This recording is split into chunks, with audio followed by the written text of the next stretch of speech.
This is Tony Speaks. I am your host and the founder of Becoming Disciplined. I grew up in a loving home that lacked structure. Our house was filled with warm hugs and bad habits. As a child, the school system and my family acknowledged that I was extremely gifted. Despite those gifts, the hopes of my parents failed to materialize. I was the embodiment of a dream deferred until I woke up. One day, years ago, I experienced an awakening. I rediscovered a suppressed truth. Something was missing. Every failure, everything that haunted me as an adult boiled down to one character flaw. I lacked self-control. This one flaw had darkened every aspect of my life. I oftentimes knew what to do, but for some reason wouldn't do it. I had million-dollar ideas that I had never executed. I had intelligence that was never made practical. From that point on, I embarked upon a journey, a never-ending voyage to fix this broken piece of my character. This channel is not about one man, though. It's about all of us awakening to the reality that in some aspect of our existence, we lack discipline. If you decide to run with me on this quest, we will discover great books, wise people, exciting adventures, and a better version of ourselves. Come and join us on the path to becoming disciplined. Today's program has been brought to you by the Prince William Perspective. As Virginia's only anti-racist online publication, the Prince William Perspective focuses on issues that are relevant to the Commonwealth's minority population. From government to education to financial literacy, the Prince William Perspective reaches all sectors of the community to inform and equip its citizens. Visit us at www.pwperspective.com or on Facebook and Twitter. We are the Prince William Perspective, the voice of the silenced minorities. And that is our first sponsor. Today on Becoming Disciplined, we interview Dr. Chad Thornhill. Originally from Culpeper, Virginia, Dr. Thornhill transferred to Liberty University to complete a BS degree in religion and subsequently completed the MAR, MDiv, and PhD. Dr. Thornhill teaches courses in New Testament Greek and theology. He is the author of The Chosen People, Greek for Everyone, and the co-editor of Divine Impassibility. His areas of academic interest include ancient Christianity, apologetics, biblical languages, Second Temple Judaism, New Testament studies, Old Testament studies, and theology. He is the author of a forthcoming title on the Jewish background of the Apostle Paul's election text, which may already be out because I pulled that from previous biography. Dr. Thornhill lives in Lynchburg, Virginia. Dr. Thornhill and his wife Carolyn have one son and two daughters. In his spare time, Dr. Thornhill enjoys reading, rock climbing, and playing guitar and banjo. Dr. Thornhill has tried out for and at least at one time trained heavily for the hit show American Ninja Warrior. We will find out more about that later. So Dr. Thornhill, welcome to Becoming Disciplined. Thank you. Glad to be here. Oh, thank you. Thank you. For our listeners, I don't invite anyone on this show who is not disciplined in at least one of the following areas: spirituality, mental, physical, emotional, finance, calendar, home, and data. And I followed, he doesn't know it, but I followed Dr. Thornhill from afar, and he is very humble. He probably would push off these accolades, but he is very disciplined in several of these areas. Dr. Thornhill has a high level of discipline in a number of these areas, but we will circle back to that later. Before we talk about the broader issue of discipline, let's try to understand your context. Context is everything. Dr. Thornhill, what was it like growing up in Culpeper, Virginia? Culpeper, Virginia. So most people who know Culpeper know it because they pass it between Charlottesville and DC. So we aren't really known for almost anything. Since I grew up and moved away, it's kind of become a more of a satellite community for people that work in Northern Virginia. So it's grown a lot, but it's a very rural community. So I grew up in the county, a house up in the woods. And just surrounded by a lot of family. Come from a middle class background, and my dad worked for the town. My mom worked for a communications company before she retired early, and kind of a long story, but so yeah, I have just had a wonderful family. Was involved in sports as a child going up through middle school, and yeah, that's a little bit of the so to kind of put Culpeper on the map. When I was little, the two of the most exciting events as a child were when we got a Walmart and when we got a Blockbuster Video, and it's like that was the big city living, for us. So that tells you a little bit about what Culpeper was like. Awesome. Now, who in your early childhood development, who was the most disciplined person in your early childhood? Yeah, it's I don't know if I can accurately give you the most, but the two that come to mind in hearing that question would be my dad and my grandfather, and mainly for the reason that both of them just had a really solid work ethic. I remember as a child when my granddad retired, he worked for 50 years at a factory called Rochester Ropes, and he had a plaque. If I remember, it was either 25 or 50 years or something, but this really extended period of time, he didn't miss a day of work. Mm-hmm. So, kind of tells you a lot about his work ethic. He and my grandma raised 8 kids, and in a small house. So he was a man that was just committed to providing for his family, and that obviously rubbed off on my dad. So my dad had a similar work ethic, and that I think that was just seeing them. It wasn't something necessarily I was taught as much as shown, but that certainly had an impression on me. Sure. Now, what sports did you play growing up? I played soccer going up through middle school. I ended up being homeschooled in high school, not by choice, but just by different circumstances. But yeah, I was on I went to a private school. We had a soccer team and did some travel soccer. So that was kind of my main sport growing up. Now, were you always gifted academically, or is that something that came later? Yeah. School did kind of come easy for me. So just like memory and facts and that sort of thing is my son's the same way. So it did kind of come easy. When I was homeschooled, I kind of got pretty lazy. So I didn't have good study habits in high school. I finished, my GPA was fine and all of that when I finished, but I did get behind and kind of had to play catch up in my last year in order to graduate on time. So my wife and I started dating in high school, so we've known each other for a really long time now. And if you had asked, the high school her who was dating this, lazy homeschool kid, or if you had told her like, oh, he's going to get a PhD one, like she just would have probably laughed at you. So part of for me, like what drove my like academic success, if you want to call it that, was just the interest in it. So I majored in biblical studies in the undergrad, and then did 2 master's degrees and a PhD, and it was just something that I loved. So that I know people who get degrees, who get advanced degrees in areas, and it's just for a job, it's just to make money, it's strategic, and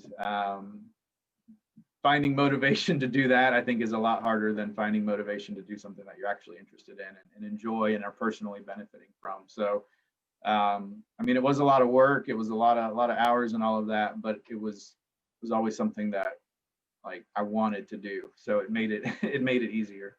Sure, sure. So you definitely fall in the camp of following your passion because that kind of makes it easier. Okay, that's Absolutely. good to know because there's people out in the world who debate, whether Yeah. that's accurate or not, and that's part of the pursuit of discipline. So you're giving us golden nuggets already. Yeah. How one of the things I've studied is I've tried to become a more disciplined person because, like I said, I have not, like the Apostle Paul, I have not apprehended, I have not gotten it. I'm in the pursuit. Um, but one of the key milestones is the ability to get a good night's sleep. And Mm. my question is, are you a good sleeper? And if you are, when and where did you develop your current sleep habits? I was a great sleeper before we had kids. We have three. They're a little older now. Our youngest is 5. So, from about 2010 probably till 2017 or 18, um, it was like rare to get a full night's sleep just because one of the kids is usually, usually up. But I usually get about 7 hours of sleep. So, I can function on 5. Um, I I think 7 to 8 kind of for most people is ideal. So I could be a little bit better in that area, but it's not something where I, kind of like I feel tired throughout the day or anything like that. So my wife is a rock star on sleep. Like she's 8 to 9 hours every night. She doesn't mess around. Like nothing gets in the way of her and her sleep. But yeah, my average I think is probably a good 7 hours every night. Awesome, awesome, Yeah. awesome. Now, your academic pursuit of religious matters, would you consider that a divine calling, a curiosity, or both? I'd say it was both. So coming into college, I did have a sense that I was supposed to go into full time ministry, and even through from my first master's degree to my second, so like about 5.5 years into my academic study, I still kind of thought primarily that would be a local church type ministry. And as I was working in my MDiv, I just got a couple of opportunities to teach part time, and the teaching bug just bit really hard. So that kind of became clearer just through the opportunity to do it. That's where I felt like my calling and my giftedness kind of came together, and an opportunity. The Lord just opened an opportunity to be able to do it, and it's not a lot of people get to do something that they love, so I'm grateful for it. My dad used to say, either do what you love or love what you do, Mm. and fortunately I've been able to do what I love. So Well, you've given us a golden nugget there. So, what was your college experience like? Because we know that Liberty is a little different in the college experience. So, can yeah. you give us an education of how what was Liberty like when you were coming through? Yeah, Liberty's not a party school, so not the the traditional college experience. It's been kind of wild to be around here as long as I have. So when I came, I'm estimating here, but we probably had somewhere between maybe 3 to 5 thousand students on campus. So it was a good size. It was a large school for a Christian school, but not a large school compared to most large schools. Our athletic programs were pretty terrible. We had a good basketball team at the time, but I think our football team like won 2 games at one point while I was here. So the sports scene wasn't really big, and there weren't really a lot of campus recreation opportunities. So on the weekends, we don't have co-ed dorms even now at Liberty. So on the weekends, we would like put a TV in a window and go sit in the grass and watch. We didn't have TV on campus, so you'd have to watch a movie, and it'd have to be, PG-13 or below. But we found ways to have fun and stay out of trouble. So it was a good experience. It you know made I kind of came to college with some friends, and then made some friends that have been lasting friendships. So um there's just a lot of really wonderful people around this place. So that's one of the reasons it's kind of can keep you can get you and keep you. Right, right. So Now, emotional discipline is many consider the highest form of discipline because it can be, some consider the greatest predictor of success. As a professor, how do you manage your relationships with young people who are still maturing? yeah, um, it's interesting because you talked about the home birth versus professional. Um, I've always kind of been a patient person, but having kids, like, I think puts that to the test more than more than anything. So when I lose my patient, it tends to be at home. Patients, it tends to be more at home than at work. And there's one example of this that kind of stands out, and I've just been fortunate to have good mentors in this area. So most of my academic career, I've had some kind of an administrative role, so like a department chair or a program director or something. So I interact with students a lot more than just in the classroom. And a lot of times it's just on things like scheduling or issues with, finishing their course of study or something. But it does occasionally involve like disciplinary things. So one example of this, I had a student who just, I don't remember how they connected with me, but they were having some issue with their studies, and this is a religion student, and I replied to them, and they responded like just this bombastic email, like just filled with profanity, like f bombs and whatever, and it was like the response was completely out of line with like the severity of the issue. Like this wasn't this wasn't a major issue that they were facing. It was a minor issue, and they had this huge blow up over email. So I went and talked to my dean, and he's like, just bring him in and talk to him. Like there's obviously something going on behind this.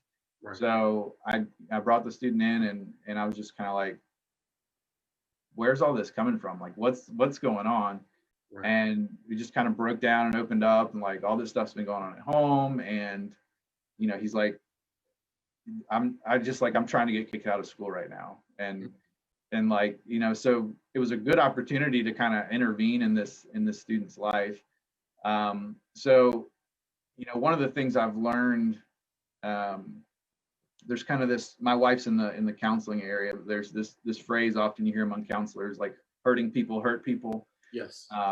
And so one of the things that I've learned is often the people that are hardest to engage with have the most amount of struggles in their background. And when you see it through that light, I think it just means that you're giving people, it doesn't mean there aren't consequences, for people's actions, but you're giving them a little more grace. You're giving them a little more of an opportunity to take those bad experiences and to try to see them through, a different perspective. So, that doesn't mean every student I encounter like has some sort of radical transformative experience or whatever. But, just kind of giving students the benefit of the doubt, and especially like this year of all years, like, it's just been crisis after crisis after crisis. Right. And not just our students all across the country. I mean, depression at record levels, suicide rates are climbing, and like life's just hard right now. So just giving people the benefit of the doubt, to hear their story and to try to empathize with them, and even if you can't change the situation, just to be, just to give them a little grace in a moment like that, I think goes a long way for people. Amen. Well, what I hear there is your emotional discipline is rooted in your theology. Absolutely. Yeah. And everyone as the Imago Dei. Yeah. Liberty has gone through many, like you just mentioned, has gone through many challenges in the past year. How do you stay focused through all of those distractions? I'd like to say I have. The thing that I think has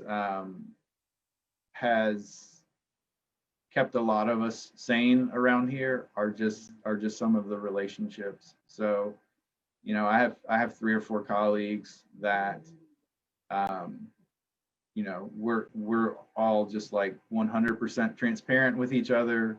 We have kind of trusting relationships that we've built over the years, and um, you know, any one of those people know that any day of the week they can come in my office and shut the door and just, you know, let it all out over whatever, and there's no judgment. And I can do the same thing, you know, go into theirs and let it all out. So um, just having, you know, having like strong friendships where we can be transparent and kind of vent, I think more than anything has kept us focused.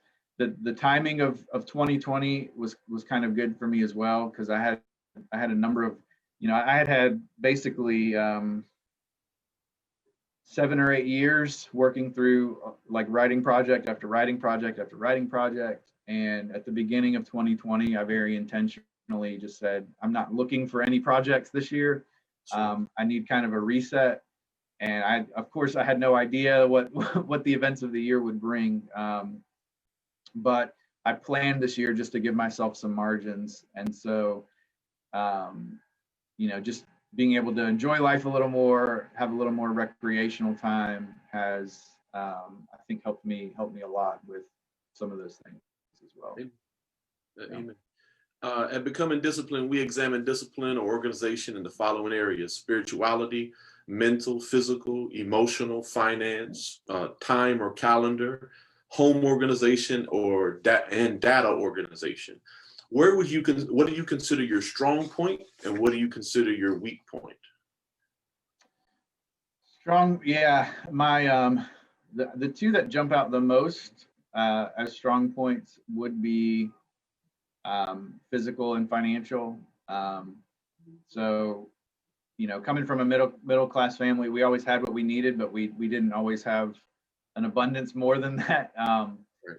So I kind of learned to be a cheapskate, and even now, like I wear clothes till they wear out, you know, have holes in them and whatever.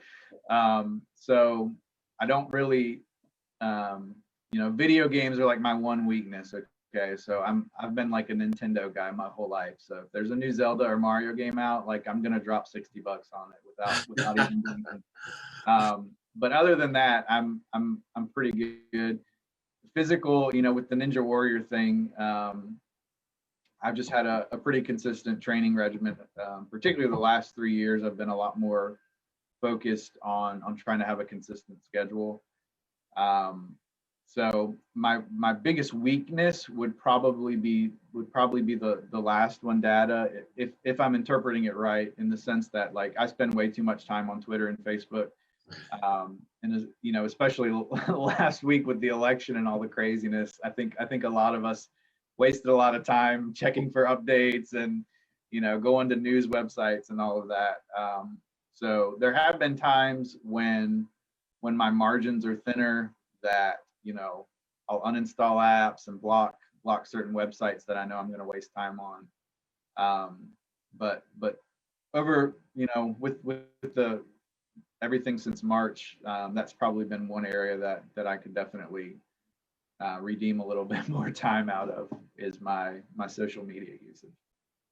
Now, we talked about how you got strong from the spiritual standpoint, you know, the academically, because you just followed your passion. How did you get strong to become someone who could even compete for American Ninja Warrior? How did you make that transition from a young athlete to someone who, because anyone who can even, as far as I'm concerned, anyone who can even go out for American Ninja Warrior, it's quite an achievement, because I don't even think I could make it through 2 of those beginning, you know, I don't think I could get through just the beginning running across the planks. So so how did you strengthen yourself in that area? Yeah. So, you know, part of this goes into the thing with discipline. To me, is a lot of it is just balance. So coming out of my PhD, I had gained about 25 or 30 pounds because my diet just became mostly fast food. And it was just, not to make excuses, but it was when you don't have time, when you have all of your time committed in one area, other areas tend to suffer. I had been a fan of the show since it started. We're in like we just finished the 12th season this year, this last week. So, and then even before that, the show was called Sasuke, and it aired on this cable network called G4 TV. And Sasuke has been running in Japan. It's where the show originated. It's been running for like 20 or 25 years. I don't know, some ridiculously long amount of time. So like I've always had kind of this interest, this fascination with the sport. And when I finished my PhD, I was like, okay, I got to do something to like get my body back, reclaim my physical health. And I just was watching the show one night, and I don't remember seeing this before, but they were like, hey, do you want to be on American Ninja Warrior? Here's how you can apply. And I was like, oh, I didn't know that was a thing. Like you could actually try to get, I thought they just picked people and whatever. So that became my motivation for getting back in shape. I started just with what they call like HIIT exercises, high intensity interval training. So it might be like a 20-minute workout, but it's just a lot of exercises and very little rest. So mostly kind of like cardio focused. I started counting calories and tracking what I was eating. And probably about 6 months to a year, kind of got the weight off and got back to the number I wanted to be at. And from that point, it was switching from, losing weight to building strength. So I started rock climbing, which I still try to do once or twice a week. We have a gym here on campus, which is phenomenal. And a lot of what has kept me motivated has been having friendships in those areas. So some of the people that work at the rock wall who I've known for years have helped me stay motivated because I see how they're pushing themselves, and it makes me want to push myself. And then we actually have a gym that I've helped develop here in town with specific Ninja Warrior obstacle training, and I have three or four guys who are into the sport here in town, and so we get together every now and then train together and push each other, and we've got a little Instagram group where we message each other, and so the communal aspect of it has helped with the motivation. But it's really just been the consistency over time of, building strength. Probably when I started, I could maybe do like 5 pull-ups, if that. And I just hit my highest record over the summer, doing 33 in a row. So like that's so it's been an 8-year journey, but it's really just consistency over time.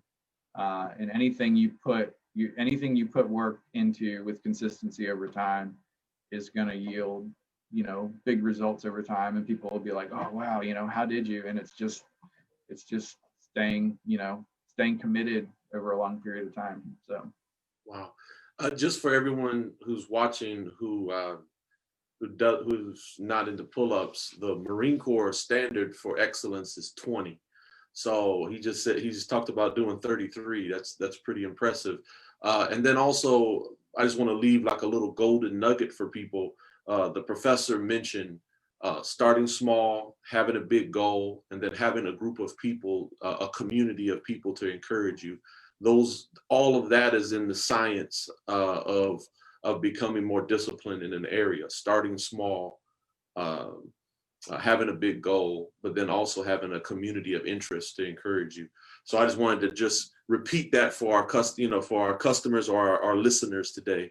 Yeah, I do that even with my my Greek students. Greek is the thing I've been teaching the longest, and every time I get a new group of students in their first semester, one of the first things I tell them is, and you might have heard this before, but this question: how do you eat an elephant? Right, you eat an elephant one bite at a time. Amen. Right? Amen. So I tell them Greek is our elephant, and it's all about figuring out what are the small bites we can take. But that's true, any big goal you set, it's just what's the next bite? What's the next bite? What's the next small? Because if you try to eat the elephant all at once, right? I mean, it's not going to go well. Sure. But if you take the small bites over time, you can chip away at big goals. So that for me has been a huge part, both in my academic work, and in some of the other areas that I've kind of been committed to seeing progress in my life. Mm. Well, I'm going to have a lack of discipline here because I told myself when we started this podcast that, because I love the Lord and I'm very overt with my faith. And I promised myself I was going to be a little more subtle with this particular venture, but I can't help myself because I have a scholar here and I just can't let you get away without me asking this question. As an expert, so everyone who's not interested in church stuff, just fast forward for the next 7 to 8 minutes, okay? But I can't help myself. As an expert on Second Temple Judaism and Koine, and just for anyone, Koine is the ancient Greek language that's used in the Bible, or our earliest translations. As someone who knows the context of Jesus in his own time, does it ever bother you how divorced the American Christian community is from the understanding of the ancient Hebrew culture or that ancient Hellenistic culture? Yeah, the question of Christianity and culture is a big one, and it's an ever changing one because culture is always changing. I think there are some pretty clear disconnects. One of the major ones being the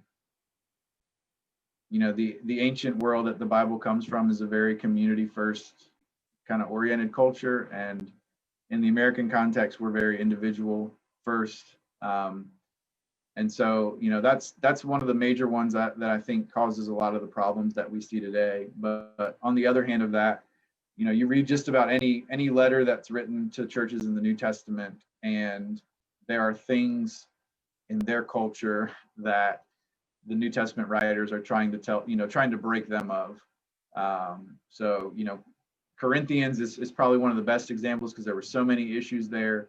But every church, Paul or Peter or James, whoever they're writing to, they're trying to break them of certain cultural beliefs that have been, ingrained in the systems around them that aren't fitting for people who are following Jesus. And so, I think on the other hand, we tend to maybe lift up the early church like it was something pure or perfect, but the early church was a work in progress, just like the American church is. So the real challenge just becomes not only recognizing those things, but what are steps that we can take to build in some correctives. And I think there are some areas, in the church that have had good progress in the last couple of decades, and there are some areas that seem to be getting worse. And so, we face some maybe unique challenges in our culture, but the early church had cultural challenges just like we do. Okay, and that's awesome. That's good to hear. Or it's good to understand. Yeah. As someone who has recently drilled down into the Apostle Paul's election text, after your research, are you leaning more Calvinistic, Molinism, or Armenian? What did your research show you or demonstrate to you? Yeah, that's a big question, and I don't. This is what I always joke with my students and my colleagues is, I don't wear a label. It's just, I'm just teaching what the Bible says. So, but it's interesting because when Josephus was an ancient Jewish historian. He's roughly contemporary with Jesus and Paul, and he talks about the three major groups within Judaism: the Essenes, the Pharisees, and the Sadducees, as being on a spectrum as it relates to this question of like predestination. What does God determine versus what do humans do? And Josephus says the Essenes were, essentially determinists. They thought everything was predetermined by God. The Sadducees were essentially everything was free will, and he said the Pharisees occupied this ground in the middle. And while there are, scholars have challenged some of the ways that Josephus frames that. I think in kind of a basic way that's where I see Paul. He's somewhere in the middle. So Paul can't be a Calvinist or a Molinist or an Arminian because none of those things existed when Paul was around. But he clearly has this sense of God being sovereign, of God being in. There's no threat to his plan, but he also carves out a pretty big space for human responsibility and the fact that we're all given a role to play in this as well. So in a very kind of basic, unnuanced way, I would see Paul, kind of somewhere in the middle. Okay. Yeah. Now this is a golden nugget for our listeners.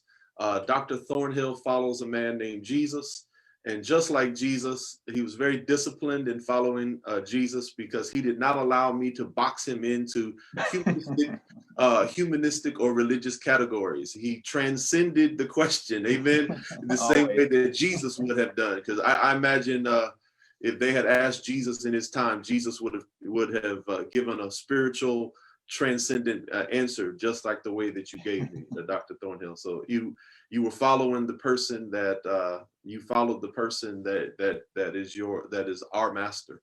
Yeah. Have your academic pursuits hindered your ability to fellowship? Sometimes there can be a giant divide between academics and the populace in I guess you could say normal Christianity. Yeah. I've never really thought of that question before.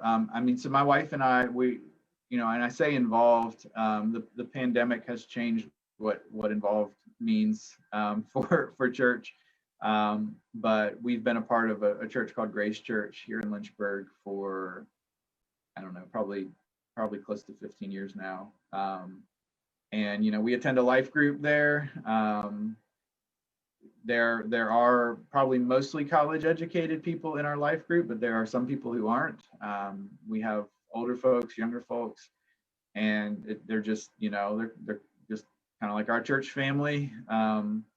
So I don't think it has. There, probably the biggest obstacle for me, and I talk a lot about this with my students, was for people who pursue theological education. I think like becoming cynical about the church is very natural, and it's easy to kind of nitpick, what a pastor says, or why does this church do things this way when it looks like they should do this instead. And so for a while, I kind of like was hunkered down in that cynicism, and had to kind of find a way to break out of it. And part of that for me, I think what was interesting about that is it was going from a master's to a PhD, where some of that cynicism fell apart. And one of the things about academic work is, like, the more you study and the deeper you go, the more you find out you don't really know anything about anything. And so education can, in a lot of cases, does, I think, like, fill some people with pride. But most of my colleagues that I work alongside of every day, some of whom have more than one doctoral degree, some of them written dozens of books, on TV and radio and whatever all the time. And they're, some of them are just like the most humble people you'll ever meet. So there's, I think one of the challenges that I had to face was, like, my spiritual growth had to catch up to my intellectual growth. And I had knowledge but not maturity, and it was actually gaining more knowledge, which showed me how much knowledge I didn't have, that helped helped the maturity, I think, try to catch up. Amen.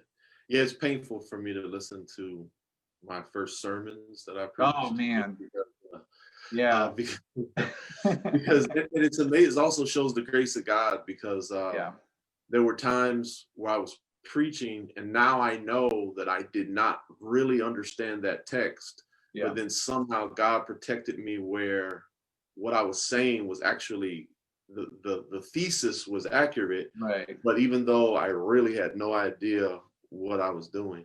yeah, So it's amazing how God protects us with that. You teach Christian apologetics, and for those that don't know, it's the apologia, the defense of the gospel. Um, and it's a form, for those who are listening in, it's a form of it's a field of Christianity where people learn how to defend their God, defend and debate mhm, the faith. I've noticed that in the apologetics field, and this is just my personal observation, maybe you have a totally different one, that there's many people who don't necessarily have strong emotional intelligence. I kind of use an analogy. It's like people who learn how to do martial arts, and then once they learn how to do martial arts, they begin to fight with everybody. yeah. Uh, have you seen that? And if so, how do you think we can remedy this? And let me give you a compliment. One of your students is one of the most emotionally intelligent people I've seen in the apologetic community, Miss Lisa Fields. Yeah. So I kind of give you a great, because that's a student of yours who is one of the rare emotionally intelligent people in the apologetics field, because she's always very calm and level-headed and not doing anything to embarrass the faith of Christianity. And you seem to be in that same vein of being emotionally intelligent. How do you think we can fix this, or is it really a problem? And am I just imagining things? Yeah. First of all, Lisa's a rock star, and I won't take any credit for who she is. So I'm not going to pretend like she learned. Maybe she did, but she was pretty bright before I met her. So I do think it's a problem, and um, there's a author. He's actually a philosopher, but he writes in the area of Christianity and culture a lot. Named James K.A. Smith. He goes by Jamie Smith, who has this great way of putting this, that for too long humans have, or Christians have, kind of viewed this question of humans and faith as like humans are brains on a stick. Sure. And what he means by that is, like, our the cognitive piece of us, the thinking piece of us, is an important piece of us, but it isn't the only piece of us. There's a feeling piece of us as well. There's a heart along with the head. And apologetics for a long time kind of fell into the trap of modernism. So, like, coming out of the Enlightenment, modernism very much sort of prized human reason and the ability to kind of figure everything out. And the postmodernism, which we're in now, and has all of its other own challenges, kind of came and humbled modernism a lot. And there's good things in both things, in each of those kind of worldviews or periods. But I think there's been more work done probably in the last 5 or 10 years to try to help apologetics catch up and to get out of this modernistic, clutch, that if we just have the right information and the right arguments, that it's going to solve people's problems with Christianity. And they're even going. I have a colleague who co-wrote a book with a former colleague of mine called Apologetics at the Cross, where they, their argument is our apologetics should be cruciform. It should be sacrificial. In other words, it should look like Jesus. It's not just about ideas. The ideas are important, but it's not just about that. And he's actually doing the same two colleagues are doing another project on Augustine right now. And I think one of the things that they're finding is love is really at the center of how Augustine viewed apologetics. And I think putting a bigger place for love, Jesus said, right, how are people going to know you're my followers? Is if you're loving one another.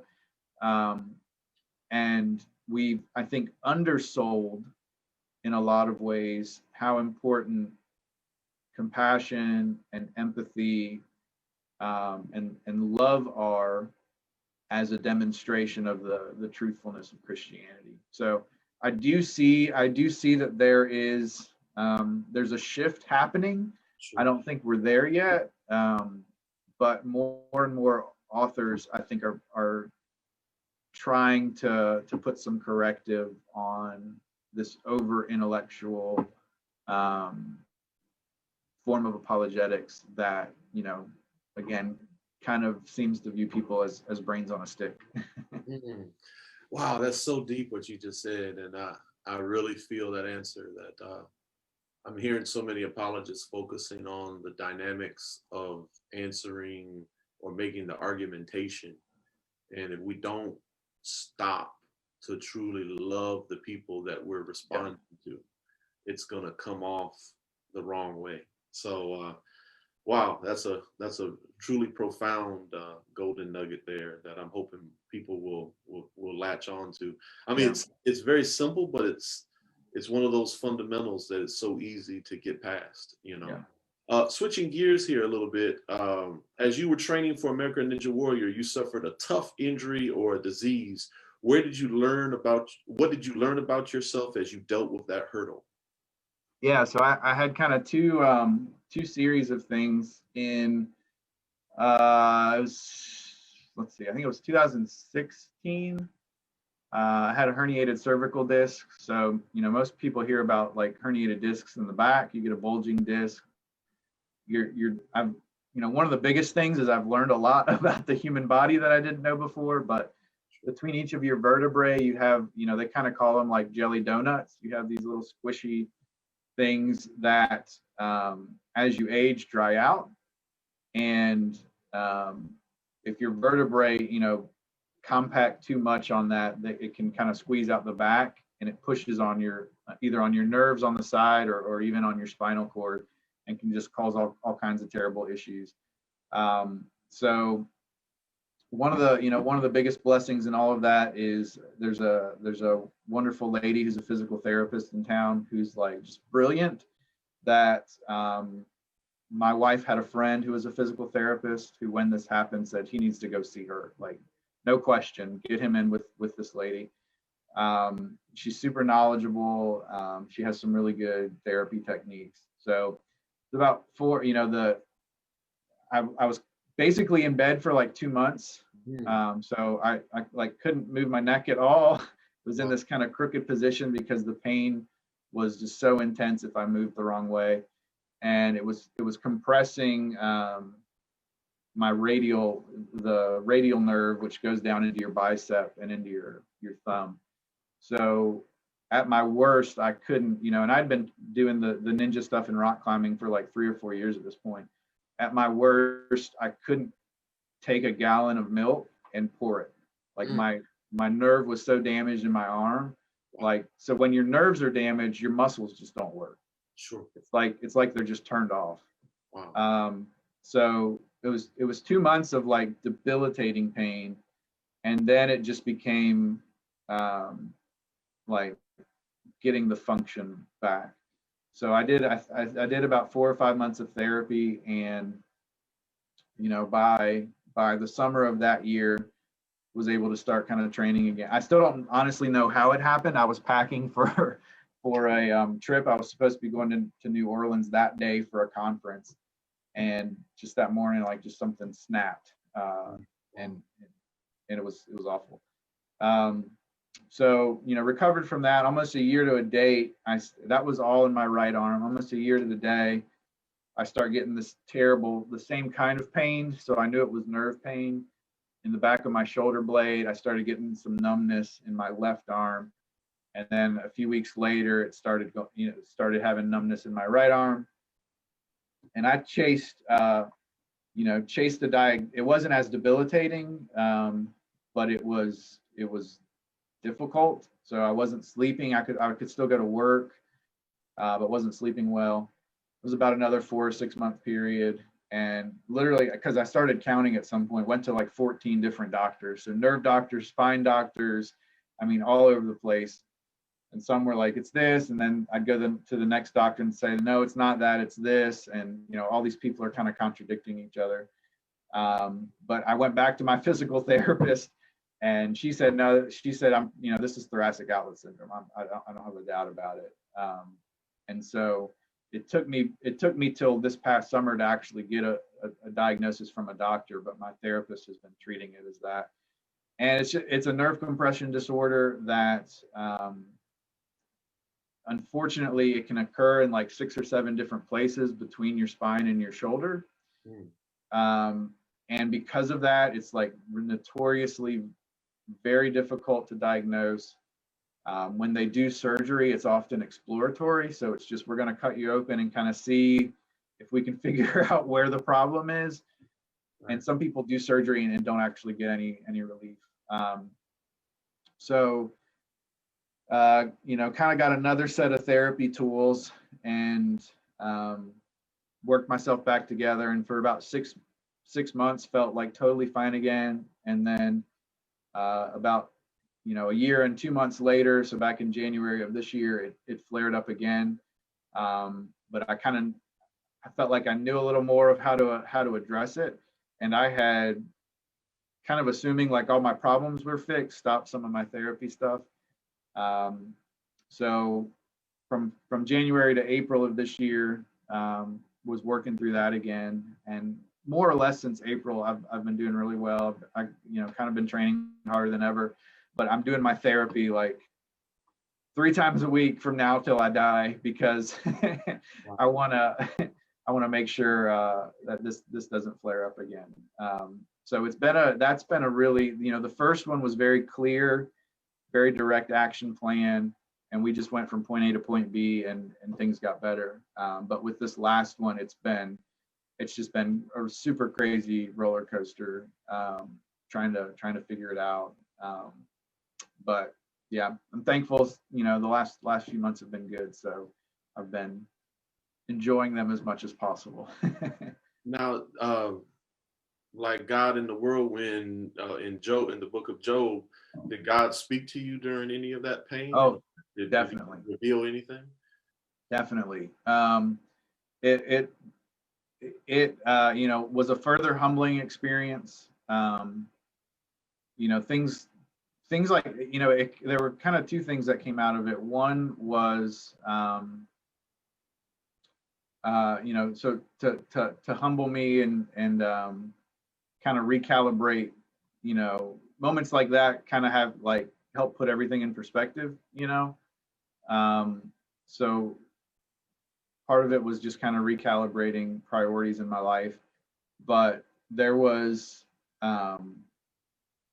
just personally like a significant growth in my ability to like empathize with people. And part of the conversation we had at the beginning, part of my growth in that area has been directly impacted by by this. And it's changed my perspective in another way, because often we think about like God's goodness as attached to what he gives us, right? So we kind of judge or measure him based on our situation in life. And it shifted me to this realization that like, no, God is the good thing. Amen. Not just the good things we get from God, but knowing God is the good thing. And regardless of the circumstances that we're in. So it's weird to say this, but like one of the hardest experiences of my life affirmed God's goodness more than it had before. And a lot of people might hear someone say that and think it should be the opposite. Like, why would God let these things happen? Why would God let us suffer?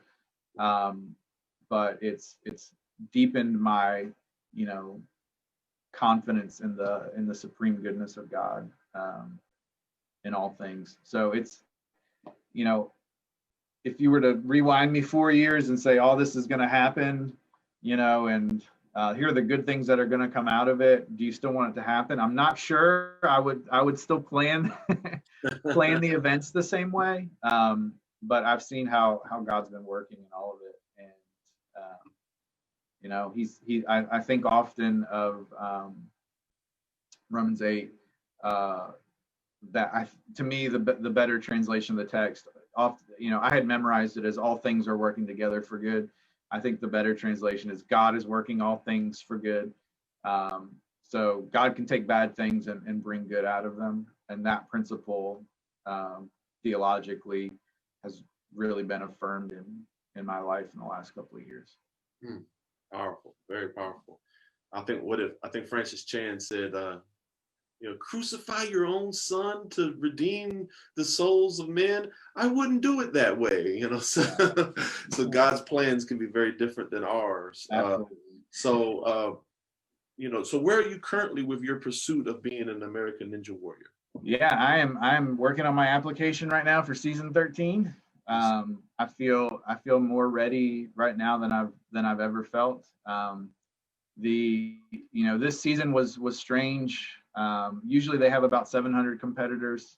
They start filming in March. So literally the week they were supposed to start filming was the week that the lockdowns started. So they ended up putting together a season with, they filmed it all in one location with about 125 or so competitors. So it was a much smaller season. I had one of my training buddies got to compete this year. The one who previously didn't, but they've told him they're going to do everything they can to get him in for next year. So I'm just hoping I get to get in on the fun with him if he gets called.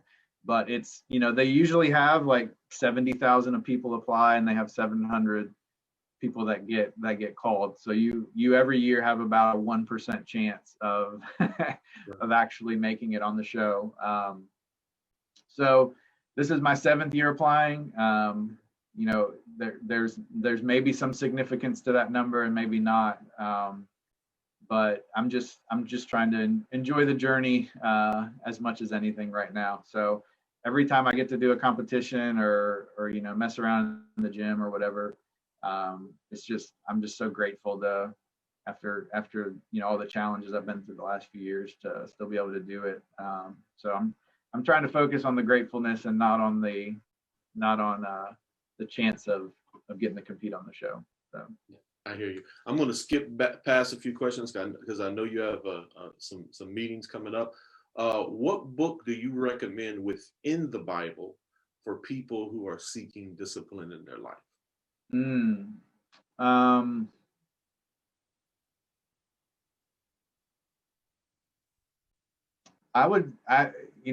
Maybe it's just because this is one of my favorite books, but James probably comes to mind for a number of reasons. I think every book in the Bible to some extent addresses this, but James in particular, he has this whole chapter on controlling the tongue and talking about all the destruction that our words can bring. So yeah, I think it's a short book, so it's easy for people to kind of work through. And I think if you work through it beginning to end, a lot of the themes that we've been talking about today are probably going to stand out. Awesome.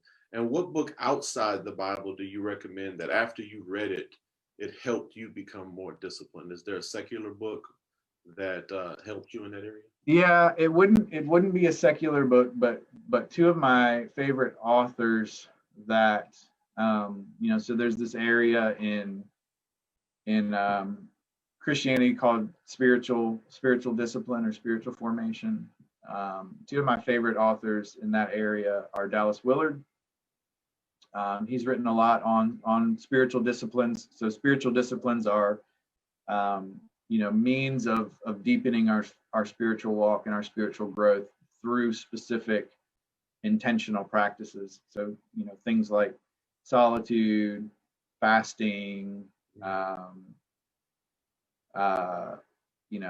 studying scripture, prayer. Those are some of the major disciplines. And my other favorite author is Henry Nouwen, who has kind of an incredible life story, but he writes on a very practical level that's really deep. And Nouwen writes about a lot of like heavy things in life, like death and suffering, but really puts it into so much I think of discipline and healthy personhood is learning to reframe the way that we see certain things in life.